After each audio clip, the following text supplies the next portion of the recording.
નમસ્કાર મિત્રો, મારું નામ પટેલ જગદીશભાઈ વિઠ્ઠલભાઈ છે. મારું ગામ દેવીનાપુરા છે, તાલુકો જિલ્લો મહેસાણા છે. અને આ વખતે મેં શિયાળામાં રાયડા માટે હાઇબ્રિડ બિયારણ અવની 90નું વાવેતર કરેલું હતું, જેનું મને ઉત્પાદન સારું મળેલ છે. અને તે જોતો મને 1.5 વીઘામાં મેં 40 મણનો ઉતારો લીધેલ હતો. અને તેનું બિયારણ પણ આ તમે જોઈ શકો છો, સારો એવો ભરાવદાર મોટો દાણો અને તેલની ટકાવારી પણ સારી એવી દેખાય છે. અને મને તો આ બિયારણ બહુ જ પસંદ પડ્યું છે. તો તમે પણ જોઈ શકો છો, આ બિયારણ બહુ સારું છે. અને એક વખત તમે એનું વાવેતર કરી જોજો.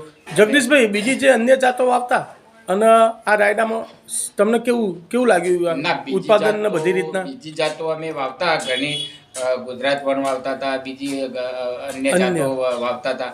પણ એમાં બી ઉતારો ને એવું મળતું એવું નહોતું. પણ એના કરતાં એમાં ક્વોલિટીમાં અને જે છોડ હોય એમાં અને એની ફળીઓમાં એમાં સારું એવું અમને જાણવા મળ્યું ને સારું બિયારણ છે. બરોબર. દાણાની સાઈઝ બાઈઝ કેવી? દાણાની સાઈઝ તો બધા કરતાં સારી, મને તેલની ટકાવારી પણ સારી દેખાય છે. એટલે અમે હજુ વેચ્યો નથી, પણ ભાવ ધોરણમાં એમાં પ્લસ રહેશે. ઓકે. તો અહીંયા જે સમય આપ્યો એ બદલ ખૂબ ખૂબ આભાર. ધન્યવાદ.